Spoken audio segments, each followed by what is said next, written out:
Good morning, children. Take out your Hindi book. Today we are going to do lesson number 4, which is कामना. Okay बेटा, ये क्या है? ये एक कविता है कामना आपकी, ठीक है। इस कविता के मुख्य उद्देश्य क्या है? ईश्वर की भक्ति, और दूसरा कर्तव्य पालन, और तीसरा अच्छे काम करना। ये इस कविता के मुख्य उद्देश्य हैं। हे देव, कानों से सुने हम शब्द शुद्ध सुखकारी सदा, दृश्य देखें जो नयन से शांति में हो सर्वदा।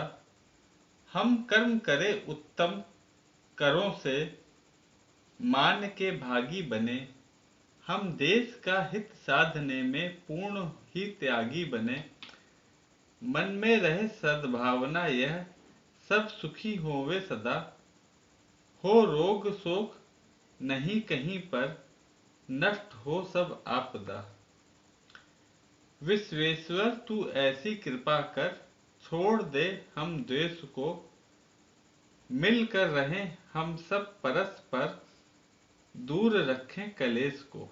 बस कामना है यह हमारी पूर्ण इसको कीजिए, हम पुत्र तेरे हैं प्रभु निज शरण में रख लीजिए। ठीक है बेटा, तो ये आपकी बहुत ही सुंदर सी कविता है। ठीक है, अब हम लोग इसकी दो दो पंक्ति करके पढ़ेंगे और समझेंगे। हे देव, कानों से सुने हम शब्द सुखकारी सदा। तो जो बच्चे हैं वो भगवान से प्रार्थना कर रहे हैं। हे देव, देव मतलब देवता या भगवान, उनसे प्रार्थना कर रहे हैं कि हम कानों से हमेशा ही सुख, हम शब्द हमेशा ही अच्छे शब्द ही हम हमारे कानों में पड़े। ठीक है, मतलब भगवान का भजन या अच्छी अच्छी बातें, वही हम बच्चे वही सब हम लोग सुने।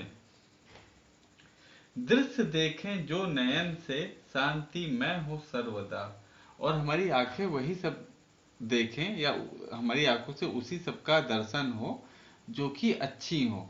ठीक है, जिससे हमको सुख की, शांति की प्राप्ति हो। हम कर्म करें उत्तम करों से मान के भागी बने।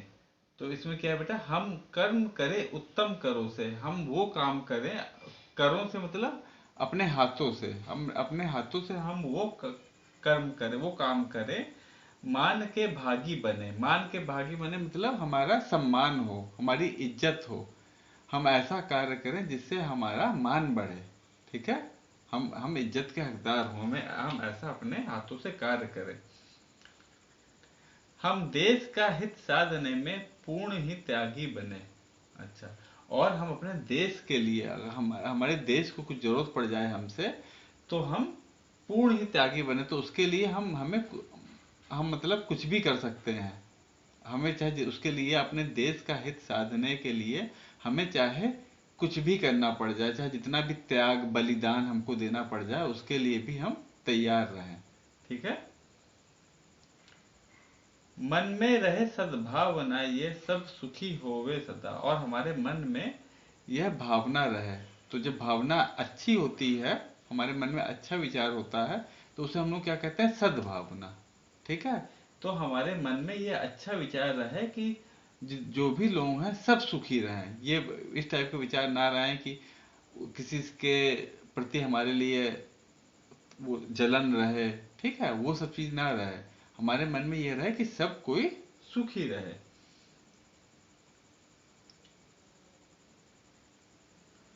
सब सुखी होवे सदा, हो रोग शोक नहीं कहीं पर नष्ट हो सब आपदा। ठीक है, और कहीं पर भी कोई रोग शोक, कोई बीमारी, कोई शोक मतलब किसी के कोई बिछड़ गया या कोई और बात हो गई, दुख हो गया लोगों को, तो वो सब कुछ भी ना रहे। और नष्ट हो सब आपदा, और आपदा मतलब जो भी मुसीबतें जैसे कोई आ गई, जैसे कहीं पे भूकंप आ गया या कहीं कोई एक्सीडेंट हो गया, तो ये जितनी भी आपदाएं हैं, ये जितनी भी मुसीबतें हैं, भगवान उन सबको नष्ट कर दो, कोई भी आपदा ना रहे। ठीक है, फिर विश्वेश्वर तू ऐसी कृपा कर छोड़ दे हम द्वेष को। विश्वेश विश्वेश बेटा कौन? जो विश्व का राजा, मतलब जो विश्व का रचयिता है या विश्व का पालनहार है, यानी कि भगवान के लिए कहा गया है। ठीक है, विश्वेश, विश्वेश तू ऐसी कृपा कर छोड़ दे हम द्वेष को, कि हे भगवान ऐसी कृपा कीजिए कि हम द्वेष को, मतलब किसी दूसरे के प्रति हमारे मन में कोई द्वेष हो, कोई जलन हो, कोई ईर्षा हो, हम उन सबको त्याग कर दें। भगवान ऐसी कृपा कीजिए कि हम अपने जो द्वेष है हमारे मन में, उसका हम त्याग कर दें, द्वेष को। मिलकर रहें हम सब परस्पर, दूर रखें कलेश को। और हम सब लोग मिलजुल कर रहें और दूर रखें कलेश को। कलेश मतलब जो लड़ाई झगड़ा ये सब जो होता है आपस में, वो सब क्या होता है? कलेश कहलाता है। ठीक है, तो हम लोग मिलजुल कर रहें, परस्पर मिलजुल कर रहें, एक दूसरे की मदद करें और कलेश को हम दूर रखें। बस कामना है यह हमारी पूर्ण, इसको कीजिए। और जो बच्चों की यही इच्छा है कि यही सब चीजें हो, यही भगवान से बच्चे प्रार्थना कर रहे हैं, यही उनकी कामना है। कामना मतलब इच्छा है या अभिलाषा है उनकी।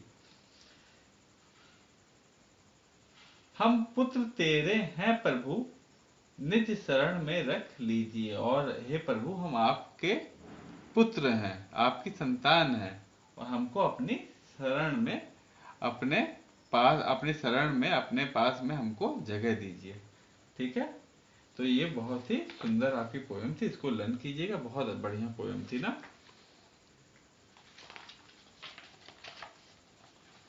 अब हम इसमें कठिन शब्द आते हैं। कठिन शब्द आपको क्या करना है, इस एक्सरसाइज के बाद आपको कठिन शब्द की हेडिंग डालना है और ये सारे वर्ड्स लिखना है और सबकी स्पेलिंग लर्न करना है अपनी फेयर कॉपी में, हिंदी की फेयर कॉपी में। ठीक है, तो कौन कौन से हमारे कठिन शब्द हैं? सुखकारी, सर्व सुखकारी, जिससे सुख मिलता हो। ठीक है, फिर सर्वदा, हमेशा। ठीक है, फिर विश्वेश, विश्वेश किसके लिए बेटा? भगवान के लिए। फिर प्रभु भी भगवान होता है। फिर शांति में, शांति वाला रास्ता, सद्भावना, जो अच्छी भावना, सद्भावना। फिर कलेश, कलेश क्या हो गया आपका? लड़ाई झगड़ा। ठीक है, ये सब कलेश हो गया। शरण, कि किसी के शरण में जाना, किसी के मतलब पास में चले जाना, किसी की उन्हीं के मतलब गाइडेंस में, से आप कहते हैं उन्हीं के उसमें हो जाना, कि जो जैसा वो कहे, क्योंकि हमें मालूम है कि जो भगवान है वो सबके लिए अच्छा ही करते हैं। ठीक है, तो इसीलिए लोग उनकी, या फिर भगवान की शरण में, या ऐसे ही जो अच्छे साधु महात्मा हैं या फिर अच्छे गुरु हैं, तो लोग उनकी शरण में जाते हैं, क्योंकि उनको मालूम होता है कि वो हमारे लिए अच्छा ही करेंगे। ठीक है, अब शब्दार्थ देखिए। देव, भगवान, हित, भलाई, फिर सुखकारी, सुख देने वाली, फिर आपदा, आपदा मतलब विपत्ति, विपत्ति मुसीबत।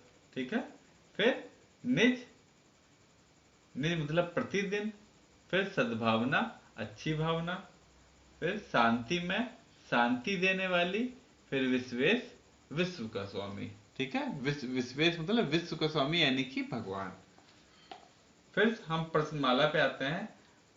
प्रस्तुत कविता में कैसे शब्द सुनने की कामना की गई है? तो ये आपके ओरल क्वेश्चन है, जो आपका का एक्सरसाइज है उसमें आपको ओरल क्वेश्चन है। ठीक है, तो प्रस्तुत कविता में कैसे शब्द सुनने की कामना की गई है? तो इसमें कैसे शब्द सुनने की कामना की गई है? सुखकारी, जो सुख देने वाले हों। ठीक है, तो इस कविता में सुखकारी शब्दों की सुनने की कामना की गई है, इच्छा की गई है। ठीक है, फिर आपका नेक्स्ट प्रश्न है, मन में कैसी सद्भावना होनी चाहिए? तो इसका बेटा देखिए आंसर क्या हो जाएगा। मन में कैसी सद्भावना होनी चाहिए? मन में रहे सद्भावना ये सब सुखी होवे सता। तो हमारे मन में ऐसी सद्भावना होनी चाहिए, ऐसी भावना होनी चाहिए कि सब कोई सुखी हो। ठीक है, फिर इसमें आपका थर्ड ओरल क्वेश्चन जो है आपका वो है, हम किसके पुत्र हैं? तो इसका आंसर क्या हो जाएगा कि हम भगवान के पुत्र हैं। देखिए बच्चे लास्ट में क्या कहते हैं ना, हम पुत्र तेरे हैं प्रभु। ठीक है, तो इसका आंसर क्या हो जाएगा, हम भगवान के पुत्र हैं। तो भगवान के पुत्र हैं यानी कि हमको अपने कार्य भी अच्छे ही करने चाहिए। ठीक है, अब हम आते हैं लिखित प्रश्न पे। हमें अपनी आंखों से कैसे दृश्य देखने चाहिए। ठीक है, तो इसका आंसर देखिए बेटा, हमें यहाँ लिखा है, हमें अपनी आंखों से वो दृश्य देखना चाहिए जिससे शांति की प्राप्ति हो। ठीक है, हमें अपनी आंखों से वो दृश्य देखना चाहिए जिससे हमको शांति मिले। फिर नेक्स्ट प्रश्न देखिए आपका क्या है, मन में कैसे, सॉरी, सेकंड प्रश्न है आपका, हमारे मन में कैसी भावना होनी चाहिए। तो इसका उत्तर हो जाएगा, मन में हमारे सद्भावना होनी चाहिए कि सब हमेशा सुखी होवें। ठीक है, हमारे मन में कैसी भावना होनी चाहिए कि ऐसी भावना होनी चाहिए कि सब लोग सुखी रहें। ठीक है, सब कोई सुखी होवे। फिर आपका इसमें प्रश्न 3 है, प्रस्तुत कविता में बच्चे भगवान से क्या प्रार्थना कर रहे हैं। तो इसका आंसर हो जाएगा, प्रस्तुत कविता में बच्चे भगवान की शरण में जाने की तथा हर तरह से विश्व के कल्याण की प्रार्थना कर रहे हैं। ठीक है, बच्चे क्या कर रहे हैं, बच्चे कि अच्छी खबर मिले। ठीक है, अच्छा हम लोग दृश्य देखें, कहीं कोई आपदा ना आए, हर कोई कलेश ना रहे। तो बच्चे क्या कर रहे हैं, एक तो भगवान की शरण में जाना चाह रहे हैं और दूसरा सबका हित चाह रहे हैं। ठीक है, फिर इसमें लास्ट क्वेश्चन देखिए आपका क्या है, हमें कैसे कार्य करने चाहिए। ठीक है, तो हमें ऐसे कार्य करने चाहिए जिससे हमारा सम्मान बढ़े। इस तो इसमें आपका आया है ना कि देखिए इस कविता में देखिए क्या आया है,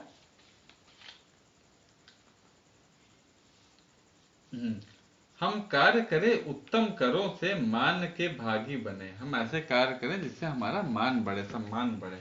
ठीक है, उसके बाद हम गा एक्सरसाइज पे आते हैं, सही उत्तर पर टिक का निशान लगाइए। तो उसमें पहले देखिए, दृश्य देखें जो शांति में हो सर्वदा। तो उसमें क्या हो जाएगा, दृश्य देखें जो नयन से, हम दृश्य कहां से देखेंगे, अपनी आंखों से देखेंगे ना। तो दृश्य देखें जो नयन से शांति में हो सर्वदा। ठीक है, एकदम शांति हो, हम हर उस हमेशा शांति रहे। फिर हम देश का हित साधने में पूर्ण ही क्या हो, पूर्ण ही त्यागी बने। मतलब देश का हित साधने के लिए हम बड़े से बड़ा भी त्याग कर दें। तो इसका क्या आंसर हो जाएगा, हम देश का हित त्यागने में आप त्यागी पे टिक लगा देंगे, पूर्ण ही त्यागी बने, पूर्ण मतलब पूरा। ठीक है, फिर थर्ड है, हो हो रोग शोक नहीं कहीं पर, डैश हो सब आपदा। तो उसमें क्या हो जाएगा, हो रोग शोक नहीं कहीं पर, नष्ट हो सब आपदा। सारी आपदाएं, सारी विपत्ति, सारी मुसीबतें नष्ट हो जाएं, खत्म हो जाएं। ठीक है, तो यहाँ आप नष्ट पे टिक लगा देंगे। फिर फोर्थ देखिए, हम डैश तेरे हैं प्रभु निज शरण में रख लीजिए। तो उसका क्या आंसर हो जाएगा, हम भी हमने पढ़ा था, हम पुत्र तेरे हैं प्रभु। बच्चे क्या कह रहे हैं, हम पुत्र, तो यहाँ पुत्र पे टिक लगा दीजिएगा, हम पुत्र तेरे हैं प्रभु निज शरण में रख लीजिए। ठीक है, अब हम आपकी नेक्स्ट एक्सरसाइज पे आते हैं, एक्सरसाइज घ, निम्नलिखित पंक्तियों को पूरा कीजिए। विश्वेश, तो इसमें देखिए बेटा क्या हो जाएगा, विश्वेश तू ऐसी कृपा कर छोड़ दे हम देश को।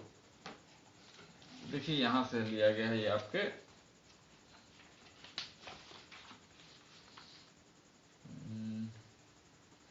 विश्वेश तू ऐसी कृपा कर छोड़ दे हम देश को।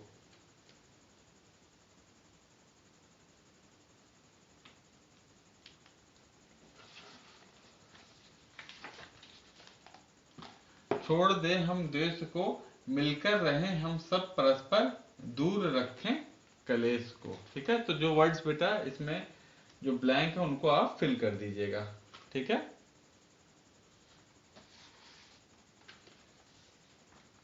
इसमें बेटा देखिएगा, ये जो सेकंड लाइन, ये जो आपकी थर्ड लाइन है छोड़ दें, वो थोड़ा सा गलत लिखी हुई है, ठीक है। तो इस वाले को आप नहीं लिखिएगा, इस वाले को माइनस कर दीजिएगा, फर्स्ट 2 लाइन लिख दीजिएगा और ये लास्ट की 2 लाइन लिख दीजिएगा, ये आपका कंप्लीट हो जाएगा। ये वाला गलत लिख किया है इसमें, छोड़ दें, ठीक है। अब हम नेक्स्ट आपकी एक्सरसाइज पे आते हैं, वो है आपका भाषा ज्ञान। इसमें आपकी क्या एक्सरसाइज है, अशुद्ध वाक्यों को शुद्ध करके लिखिए। तो फर्स्ट है, हम तेरी शरण में आया है, ठीक है। तो इसका क्या हो जाएगा, हम तेरी शरण में आए हैं, ठीक है, हम तेरी शरण में आए हैं, ठीक है। तो आया की जगह आए कर देंगे हम लोग, ठीक है। फिर अपनी कानों से ठीक सुनो, तो ये क्या हो जाएगा, अपनी की जगह क्या हो जाएगा, अपने कानों से ठीक सुनो, अपने कानों से ठीक सुनो, अपनी की जगह क्या हो जाएगा, अपने कानों से ठीक सुनो। फिर थर्ड है, बस कामना है यह हमारा, तो इसमें क्या हो जाएगा, बस कामना है यह हमारी, ठीक है। बस कामना है यह हमारी, हमारा की जगह क्या हो जाएगा, हमारी। फिर नेक्स्ट देखिए, फोर्थ वन, छोड़ दे द्वे को, तो यहां पे क्या हो जाएगा, छोड़ दे द्वेष, ठीक है, द्वेष को, छोड़ दें द्वेष को, ठीक है। तो इसे आप छोड़ दें द्वेष को लिख लीजिएगा। फिर आपका फिफ्थ है, अपनी आंखों से, अपने आंखों से देखो, तो इसका क्या हो जाएगा, अपनी आंखों से देखो, अपने आंखों की जगह क्या हो जाएगा, अपनी आंखों से देखो, ठीक है। इसको आप लोग कंप्लीट कर लीजिएगा। फिर हम आते हैं खा एक्सरसाइज पे।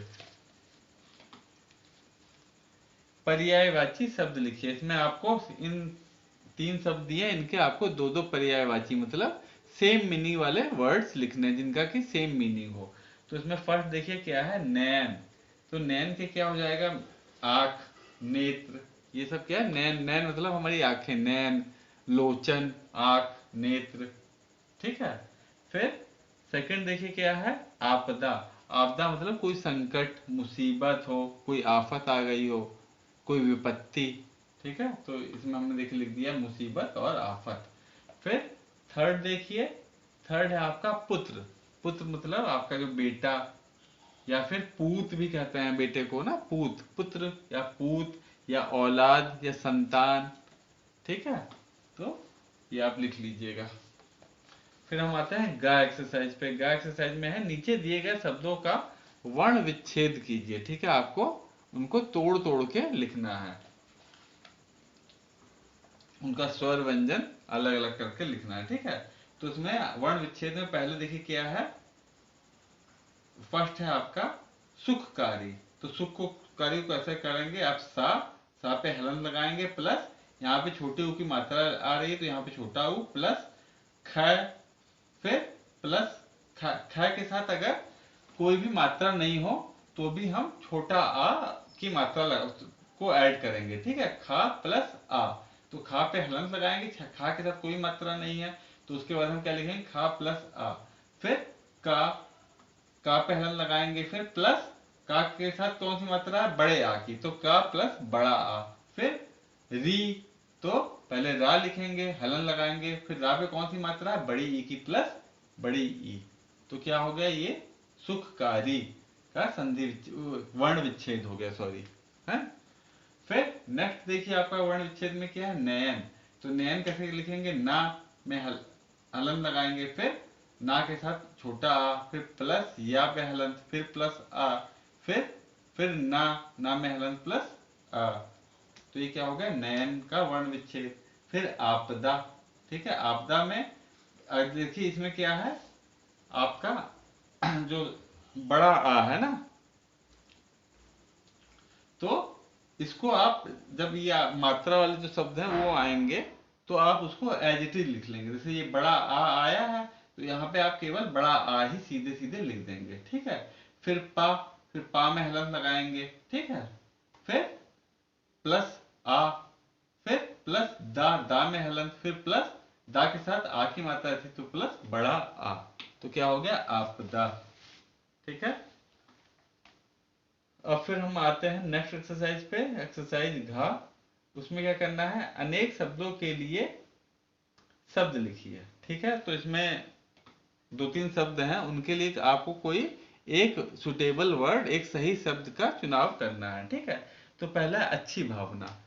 अच्छी भावना मतलब इसके लिए आप क्या लिख देंगे एक वर्ड में, सद्भावना। ठीक है, अच्छी भावना मतलब सद्भावना। फिर सुख देने वाली, सुख देने वाला तो क्या हो जाएगा, सुखकारी। ठीक है, यहाँ पे आप लिख देंगे सुखकारी। फिर विश्व का स्वामी, विश्व का स्वामी किसे कहते हैं हम, विश्वेश, भगवान विश्वेश। तो विश्व का स्वामी क्या हो जाएगा, विश्वेश। ठीक है, अब हम फिर नेक्स्ट एक्सरसाइज पे आते हैं, वो है आपका लिखित बोध। मेरी अभिलाषा पर एक अनुच्छेद लिखिए, यानी कि मेरी अभिलाषा मतलब मेरी इच्छा, मेरी कामना, उस पे आपको एक पैराग्राफ लिखना है कि आपकी क्या इच्छा है, आपकी क्या अभिलाषा है। ठीक है, तो इसमें बेटा हमने देखिए यहाँ पे लिखा है, हर मनुष्य को अपने जीवन में कुछ अभिलाषा होती है। ठीक है, कोई कोई भी आदमी होगा, उसकी कुछ ना कुछ कामना होगी, कुछ ना कुछ इच्छा होती ही होती है सबकी। ठीक है, मेरी भी एक अभिलाषा है कि मैं बड़ा होकर अपने माता पिता की अभिलाषा को पूर्ण करूं। तो मेरी क्या अभिलाषा है कि मैं अपने बड़ा होकर के अपने माता पिता की जो मेरी कामना है, मेरी माता पिता की जो इच्छा है, उसी को पूरा करने की मेरी भी अभिलाषा है, मेरी भी इच्छा है। मेरे माता पिता मुझे एक बड़ा अधिकारी बनाना चाहते हैं और मैं उनकी इस अभिलाषा को पूरा करने में लगा हूँ। ठीक है, और मैं, क्योंकि वो मुझे एक बड़ा अधिकारी बनाना चाहते हैं, इसलिए मैं भी पढ़ लिख करके खूब मेहनत कर रहा हूँ ताकि मैं एक बड़ा अधिकारी बन जाऊं और अपने माता पिता की जो अभिलाषा है उसको उसको पूरा करूं। क्योंकि जो माता पिता की अभिलाषा है वही अभिलाषा, उन्हीं की अभिलाषा को पूर्ण करने की अभिलाषा मेरी है। ठीक है, तो ये हमने छोटा सा पैराग्राफ लिखा। इसमें आप खुद भी कोई, जैसे आप कोई टीचर बनना चाहता है, कोई आईएएस अफसर बनना चाहता है, कोई साइंटिस्ट बनना चाहता है, कोई डॉक्टर बनना चाहता है, तो आपकी भी कोई अभिलाषा हो तो उसी के आप 2-3 लाइन्स अपने से बना के लिख दीजिएगा। ठीक है, फिर हम नेक्स्ट एक्सरसाइज पे आते हैं, वो है आपकी रचनात्मक गतिविधि। इसी भाव की मिलती जुलती और कविताएं इंटरनेट से ढूंढकर पढ़िए। ठीक है, जो इस तरीके की, इसी तरीके की और भी कोई भी पोयम हो तो उसको आपको सर्च करके नेट से उसको लिखना है। ठीक है बेटा, नेट से मतलब जैसे इसमें है कि भगवान से बच्चे प्रार्थना कर रहे हैं कि हम, मतलब कि सबको, पूरे जगत का हित हो, इस टाइप की कोई और कविता आपको नेट से ढूंढ करके आपको उसके, हाँ, इंटरनेट से वैसी कविता ढूंढ करके आपको उनको पढ़ना है। ठीक है बेटा, ये आपका वर्क है रचनात्मक गतिविधि में। ओके बेटा, ये वर्क आप कर लीजिएगा, ये एक्सरसाइज अपने फेयर कॉपी में कीजिएगा, उसके बाद कठिन शब्द लिखिएगा। ठीक है, ओके बेटा, बाय, टेक केयर।